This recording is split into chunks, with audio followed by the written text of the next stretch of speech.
Hello, my friends. Welcome and hello. It's another week on the Creative Connection.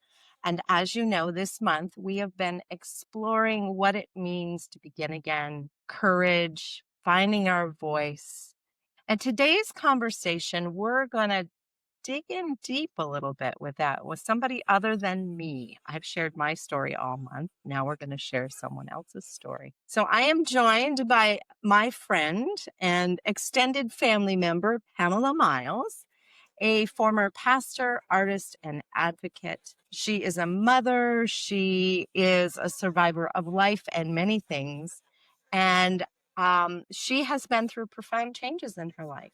Her journey of reclaiming her creative voice most recently and living from her true self is not only inspiring, it's a reflection of what so many of us are searching for. So, Pam, I would love for you to tell me and our listeners in your own words who you are today and what lights you up. Oh, what lights me up? Well, thanks, Cindy, for having me. First of all, here on the podcast, this is going to be fun. And who I am. Well, yeah, a mother of 3 adult children, survivor of domestic violence, author, uh, advocate. What lights me up is helping others, having a purpose and helping others. And that's where my art is really diving in and blossoming more this season for me in my life, and advocacy. I work with Dawson Place and the Linwood Police Department, and this last year have really enjoyed getting out and teaching people about keeping their kids safe from predators. As a pastor, proclaiming grace and forgiveness, and proclaiming that, hey, our number one duty is just to love, you know? And so the art comes in because we all live in stressful times. And I'm able to be mindful and calm everything down through my art. And hopefully, when others engage it and see that, they too find a moment of peace. Yes, yes. You know, you said something that sort of sparked something in me. Um, and it has to do with proclamation, not only as a pastor, but as a person. I think we proclaim who we are and who we want to be. And I think in the world as this week has proven to us, I think we need to learn how to honor and respect other people's proclamations, even if we don't necessarily agree with. Exactly. Yeah, I there's always a phrase that um plays in my head, and as a survivor of domestic violence, you are battling what has been spoken over you and proclaimed over you for years, and to re-find your voice and proclaim your innermost truth versus what someone else or the world has proclaimed on you, um, takes a lot of strength and energy. And Mm. the phrase that has always played for me these last several years has been, the loudest voice you will ever hear is your own. Be gentle with yourself. It's Wow. like we live with our inner voice, for good or for bad, our entire life. And what we're feeding ourselves, what we are feeding, we've got enough being fed to us from the outside world. But what we're feeding ourselves is then going to help us be that proclamation to the world of goodness. So if we're beating ourselves up, if we're saying, So, yeah, I'm yeah. worthless, you know, Yeah, yeah. And I was sitting next to a woman yesterday at a networking event, and she's a former massage therapist who has transitioned to being more of a coach. And we were chatting about chatter. ooh, She believes in this thing, and I think I agree with her after our conversation yesterday. And I'm having coffee with her next week. She is on a path to have people listen to and honor their heart chatter. It's not just our mind, it's also our heart. And I also think it's our body. our body is telling us things too, and in, my memoir that's coming out, it is all about what my body was telling me. Yeah. The body remembers things like that. There's some great books out there in regards to Yeah. what my heart knows, things like that. Stephanie Fu is a favorite author of mine in regards to that. Because today's society, we get stuck in our head so much Mm, that we suppress what the heart says. We suppress what the body says. And I've learned that the hard way. Um, when you just like, oh, I just got to keep plugging through, no matter what my body says I can or cannot do. It's like, oh, but the world expects me to do this, and not listening to my body, not listening to my creative heart, stifles then your own spirit of joy. yeah. Yeah, absolutely, absolutely. Well, let's go a little bit, even though it seems like we've gone deep, let's go a little bit deeper. So, a question that came to me, because I've asked this of myself. So, as I was jotting things down, it's when did you first realize, and maybe you're still realizing because I'm in sort of that camp. When did you first realize that your voice mattered? Mm. Oh, well,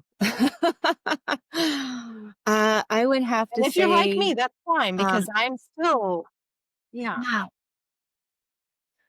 there's been so many different times. I would have to say the first time that I realized my voice mattered was definitely when I was leaving uh, a domestic violent, abusive marriage.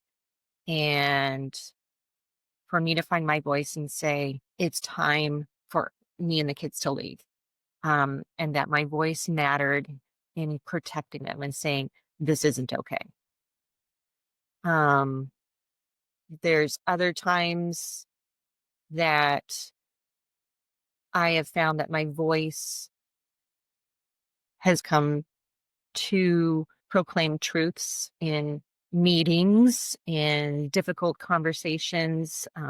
My voice mattered being a chaplain in the hospital setting in ICU. I think too often finding our voice is a journey because we battle so many other voices from society of what we should be or are supposed to be, how we're supposed to behave and look and.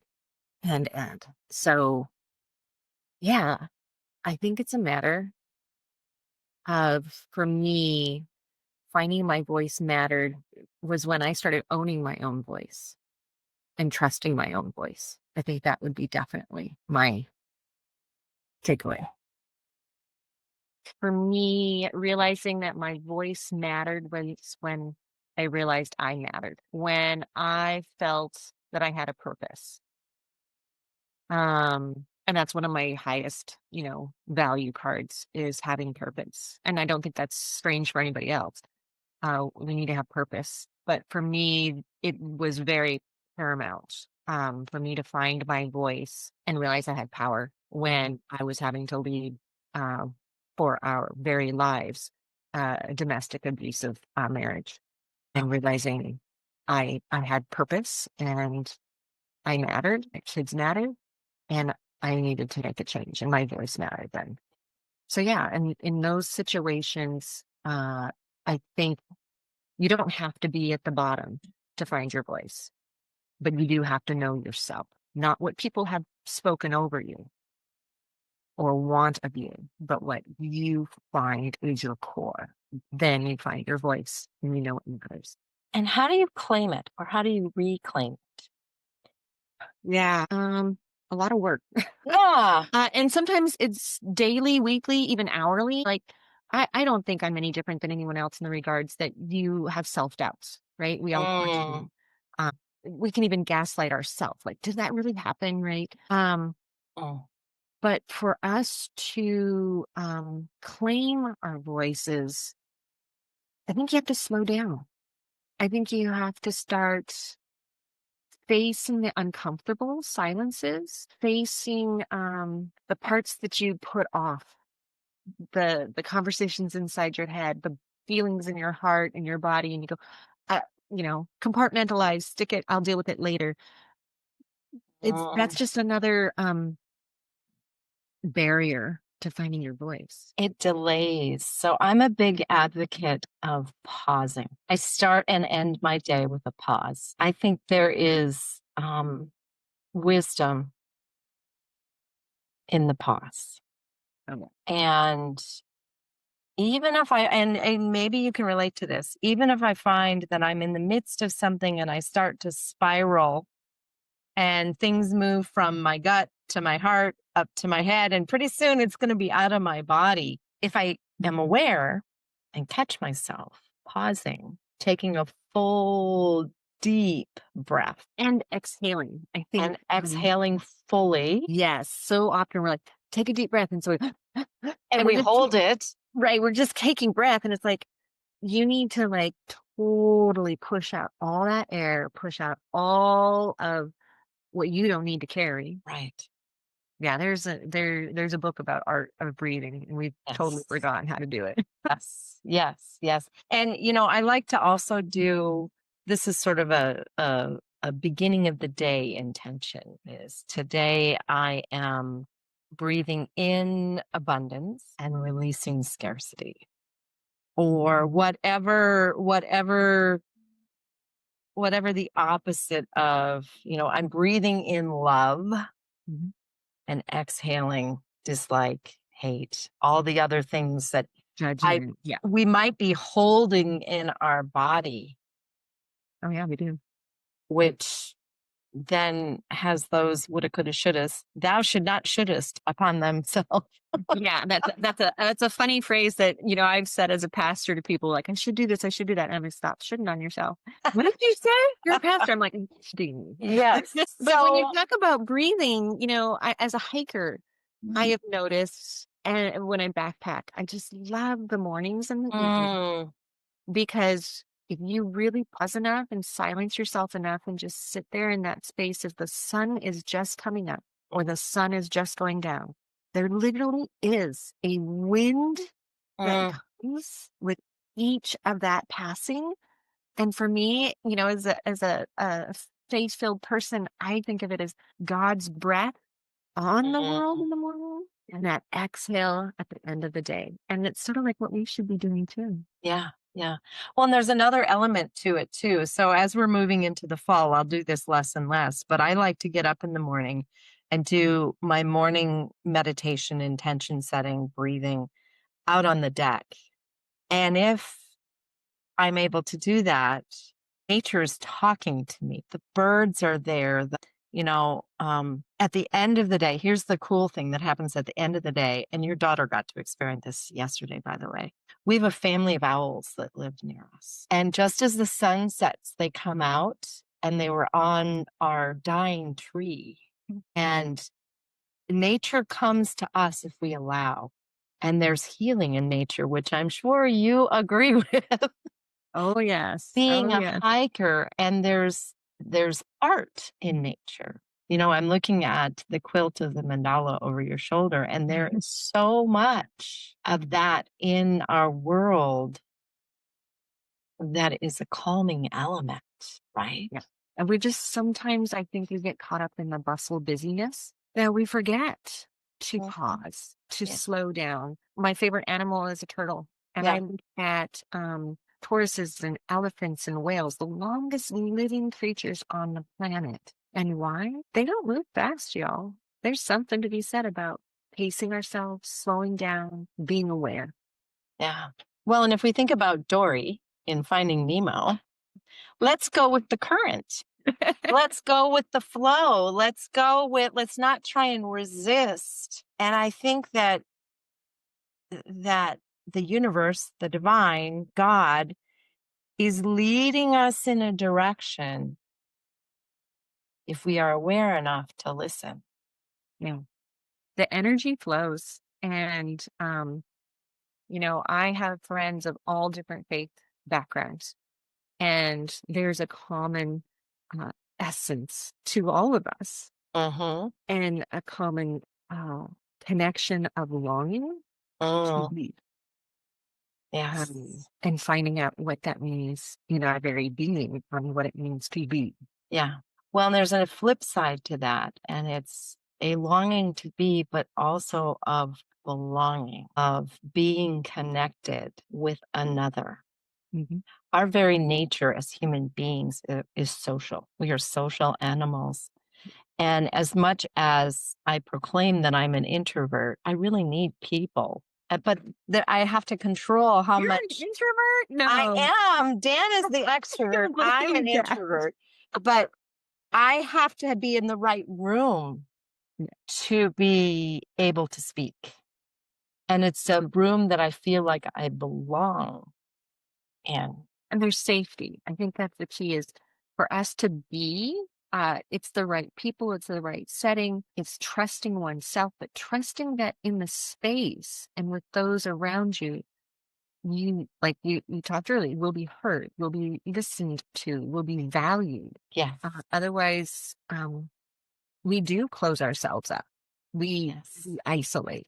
And so there's part of it is like finding your voice and finding your purpose. And because we're social creatures, being in that setting where we can actually live that true value of ourselves Yeah. and have it received. Yeah.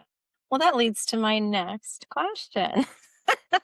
How do you see the connection to being authentic as ourselves and how we relate to one another Mm. or how we relate in an environment that maybe we work in or that we're in community with? How does that fit or connect? Well, I would say that's where you're either miserable or happy. um, And it's a with choice, right? right when you're not able to be authentically oneself, um, I can't uh believe that there will be true happiness.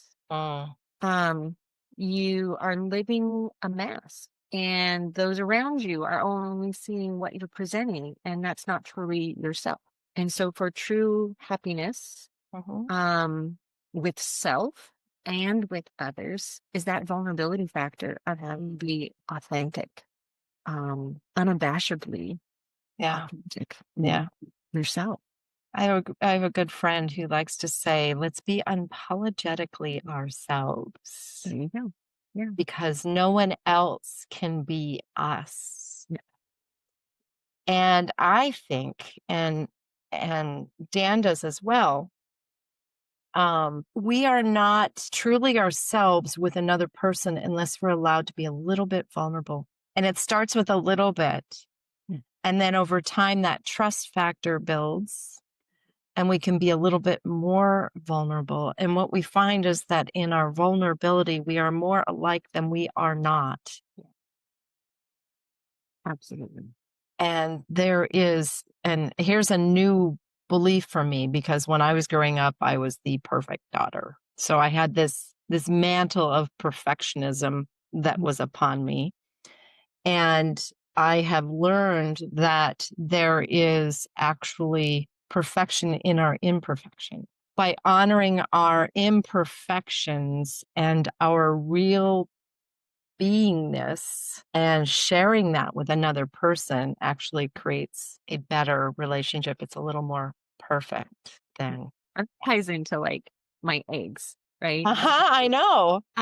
That idea that nothing made by human hands is ever going to be perfect. Yeah. Period. That's my belief, right? Nothing Yes. that we do is absolute. And so when people might look at my eggs, they think it's perfect. It looks amazing, whatever, right? I know where the flaws are. I know where my mistakes are, and I can point them out. And I think that's the truth in life too. We are our greatest critic. Yes.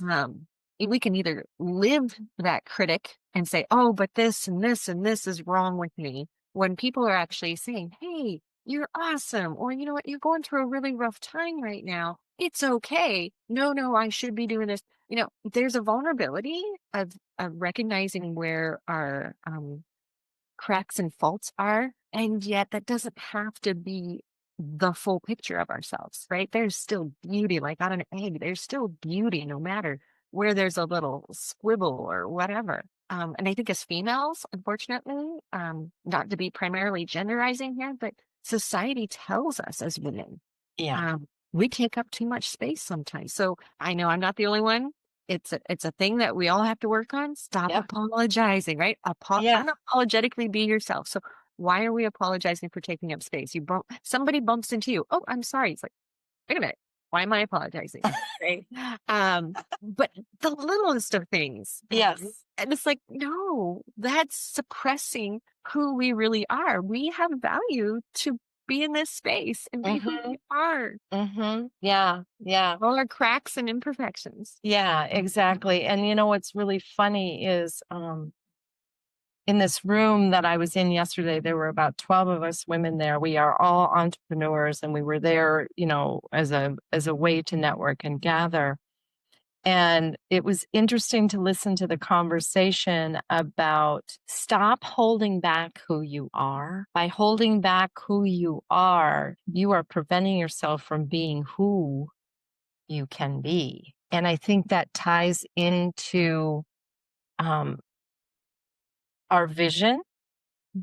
So, and I believe, the reclaiming of your voice, which we've spoken about, but this reigniting a vision. When I was graduating with my MBA, I was fortunate enough to be, or unfortunate, depending upon who you are, to be chosen to speak Oh, at my graduation. And I chose Rising from the Ashes because I was in my mid 40s when I got my master's degree.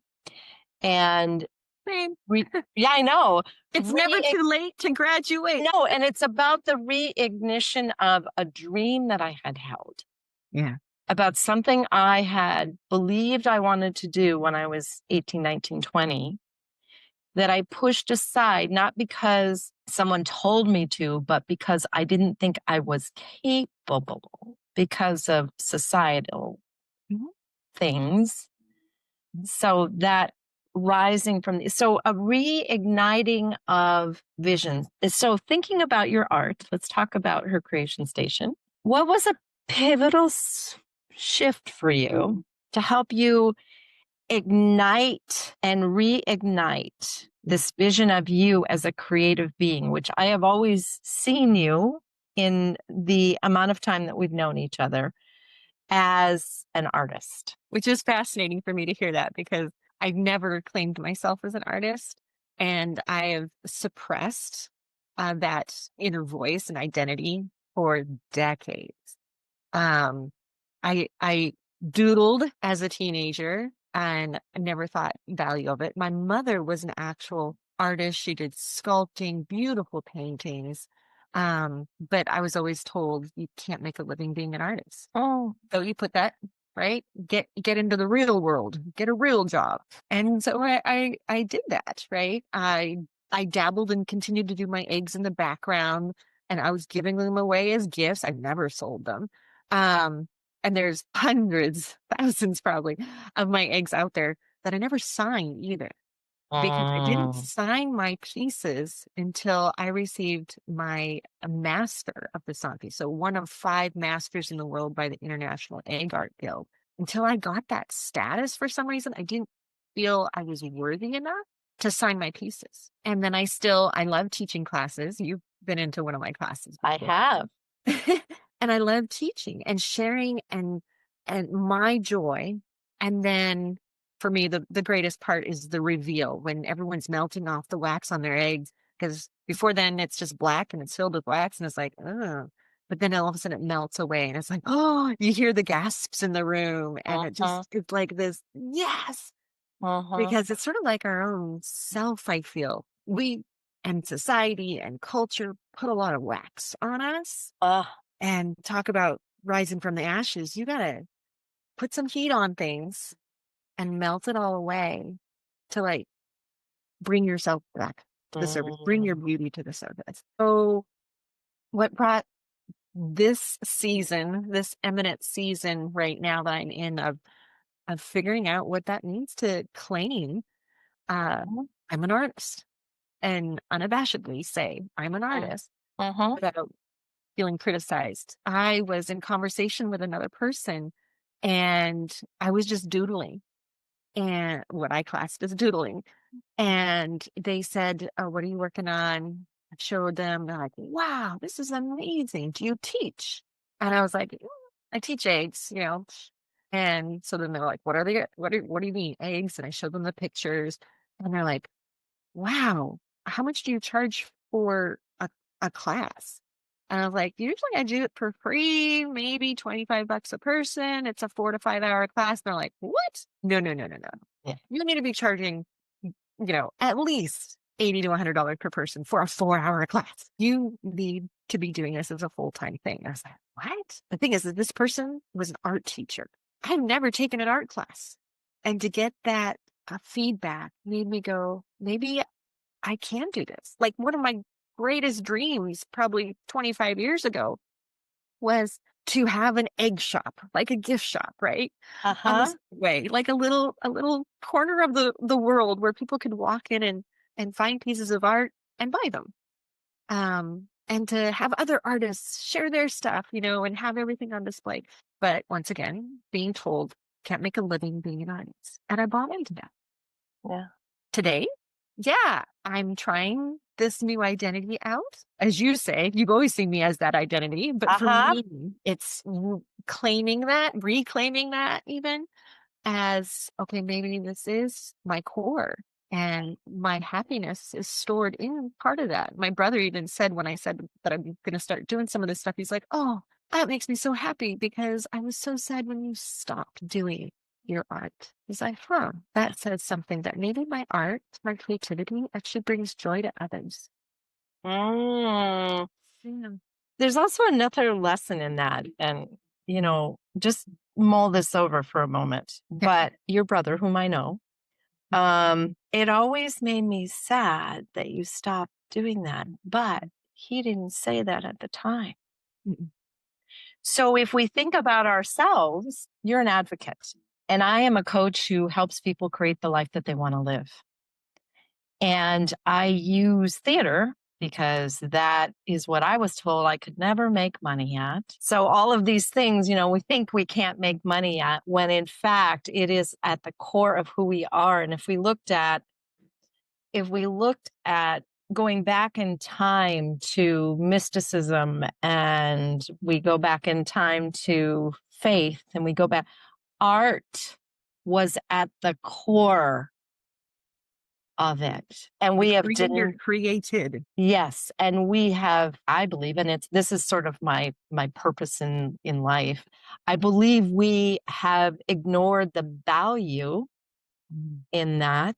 And when I went back to school to get my master's, you probably don't know this, but I did it because I needed the book knowledge, or so I thought, to start a school that was multiple different types of art Mm. to help empower people from 0 to 99. And so what I'm now shifted is not, I don't need a physical building. What I need is to spread the word. I need to evangelize Mhm. about claiming who we are, reigniting fires underneath people so that their vision gets reborn. The wax is the crap is melted away and it blooms forth. Exactly, exactly. So, one final question, and then we'll sort of wrap things up. Why does this matter? Why does your claiming Mm. and reigniting, why does it matter? Oh, because then it allows me to breathe. Mm, Trying to be something or someone that everybody else wants mm. is a lot of work. It's exhausting. When you're able to live your true self, it's rewarding. It's life-giving, very, like literally life-giving. Um, yes, there's still going to be stresses in life. And yes, there's going to be a self-doubt still, right? All the time. Can I really do this? It was interesting this last spring. I did a thing with value cards, like what are your top values and stuff like that. And there was like 100 cards to choose from, and you had to put it Mm. in 3 different piles, like what's most important, and what's not important. And the key was trying to get down from 100 down to 5 as Yep, your I know. I've done this exercise with people, so okay, I you know did it exactly too. what you're talking about. And yeah, it was hard to, there's some I could totally like, that's not important to me. But between them, most value and value. It's really hard to then get it down to just the top five. And for me, one of my top fives was to have purpose Oh. and that I matter. My life, when it is gone from this planet, that I mattered, that I made an impact, small or big or whatever, but that I'm not just going to be, yeah, you know, a nobody. And I think for most of us, that's true. Mm-hmm. That we want to have purpose. Yeah. Yeah. So being able to fully live into who I am. And I do believe we have seasons in our Mm-hmm. life. Uh, and each season brings a different gleaning of who we are, but our core is still our core. So if my purpose um, was helping people, it's a season of being a pastor. If my soul core is having purpose and helping people, I'm an advocate against child harm. My core is purpose and helping people, then I want to bring joy through art and teach them how to be breathing and Mm-hmm. mindful and pausing and just finding their inner joy. Yeah, I think Yeah. I think we just all gotta slow it down, melt away all the crap that's in All front the of us. wax that's on top. What's underneath? Let's get to that. Well, and if we And you think, might be surprised. yes, and if you think about how a diamond is created under pressure, Now and that you song's have gonna to, play in my head. yes, you have to clear away. Yeah. Yeah. Yeah. And I think when we and as that diamond as an example, I find fascinating. It takes how much pressure and how many years to make a diamond. Exactly. And now we can just manufacture it in a lab. Yeah. Have we forgotten as a species Yeah. how to be patient, how to take time? Otherwise, we just want things instantaneously. Well, and it's interesting. I am more drawn to pearls. So Okay. pearls are an irritant, Yeah. but I like the pearls that are not perfect. And I have on today my mother's pearl ring, which is pretty perfect, but I have one that's not perfect. Mm. It's because I believe that we have to honor the fact that we are not perfect, and art and creativity is at the heart and soul of each of us. We are creating Even feelings. exactly, even the person who says that they are not creative or The not. word earth has art in it. And when you take Exactly. art out of it, as the Canadian here, all that's left is eh. Exactly. Exactly. Well, what would you say to someone who is listening who feels that they've lost their voice Mm. or doesn't know how to start again? What what would you offer to them? Oh, take a deep breath. Get out a pen and paper. Mm, Write down all the things that were spoken over you, um, that you felt silenced. And then that would be in one column. And then in the other column, write down where's it you want to unapologetically say, actually, for me, right? Oh, it's just doodles. It's not art. I am an artist. mhm. You'll never be athletic. I enjoy exercise, things like that. Because once again, melt away, name first what has been spoken over you, and then listen to what that builds in you in response. You can start hearing that voice that says, yeah, that's not true. Or maybe it's like, okay, they were right. But you have to pause enough to listen to what was said and then really listen to how that impacts you and touches you. And what is it that your body and heart and mind are saying in response to that? Because that says a lot Yeah. about your core, is Yeah. how you're responding to that. But too often we negate that little voice. Yeah. We silence it and we just believe what has been spoken over us. And so to just reclaim your voice, you take a deep breath and you just listen. One of my favorite people, Mother Teresa, was Mm, interviewed by Dan Rather once, and there was a conversation about prayer. And he asked her, when you pray, what do you say? And she's like, I just listen. And he's like, okay, so what does God say? God just listens. And so I wonder if we can listen to ourselves. We are created beings by a grand creator. We're not mistakes. And so we have purpose and we need to listen to that voice inside. Yeah.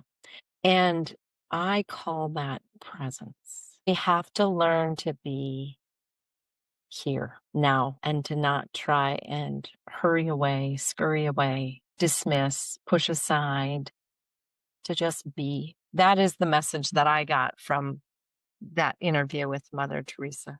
Yeah. To just be. Don't overthink it. Just listen. Just be. Absolutely. So, as I'm thinking about our conversation and I'm thinking about the weeks that have led up to this conversation, they all sort of divinely work together. And in the work that I do, everything we've talked about today is in the work that I do. And it's in the work that you do. Is, especially in that teaching advocacy, your work is there. And And as a pastor, I sit and I listen. mm, It's not about judgment. It's just being present with people when they're leaving the deck. Just being present. one of the challenges that I have, it hit me about a year ago. I said, one of the things that I'm observing around me and with the people that I come in contact with is they don't know how to ground in themselves so that they can go out and do the things that they want to do. So, and I'm bringing this up, but just before we sail off into the sunset or the midday of the day, I created a program and it's called Rooted in You. It's about coming home to being grounded and present with ourselves and listening to that voice, but in a community of support. And I've been sharing with my audience in all platforms that I'm starting another circle on September 24th. So, and it fits with everything we've talked about is what we will do in that circle. Yeah, I think you have to be in a community, You do. finding voice and trusting it. Yeah. Takes a cheer to them. And support. We all need support. And I think there's an epidemic of many things in our society. One of them is there's not a lot of support. There's not a lot of Listening. right. There's not a lot of appropriate advocacy. There's not a lot of art. And in fact, we see art shrinking around us, all forms of art. And it's fascinating because, at first I wanted to be a history teacher many years ago. And when a civilization is healthy, when they're beyond just life and death and survival, they're beyond war, they actually have culture and art. And when you start losing culture and art, you set yourself and the civilization back to just war and then to survival, just food and shelter. Yeah. Yeah. We can't lose art. We can't lose art. And so I'm an advocate for art. So the fact that you're an advocate for not only young people and those that are vulnerable, but you are also an advocate for arts. And I had a neighbor who's a therapist that said she works with children and she's like, would you ever do kids art? And I'm like, there's a thought. Yeah. Yeah. Yeah. Well, my philosophy when I direct a play, so we're in the midst of casting a show right now, and somebody asked me about, it was a new person to the group, was auditioning last night, and she said, well, do you audition kids? I said, yes, but we pretty much let every kid in unless they don't listen to us. And we give them a little test to see if they're going to listen. So when they come to an audition, we ask them to do something a little different. So are they going to resist or do they jump right in? Do they try? And if they've at least tried, they have passed the test and they become a part of the community. And there's been so much growth over the course of the years that I've done that, where I cast everyone. If you are under 18, I cast everyone. If you are over 18, I'm most likely going to cast you unless you resist. that direction thing, right? Yes, can. I'll send you a link. Pam, thank you so much for your generosity of time, your generosity of story, of sharing, for being who you are. You're not only my daughter in law's mother, but you are also, I consider you a friend. Mm. But thank you so much for being here with me today. Thanks, Cindy, for having me. It's been a joy. Absolutely. Thank you. Thank you so much for tuning in and listening to the Creative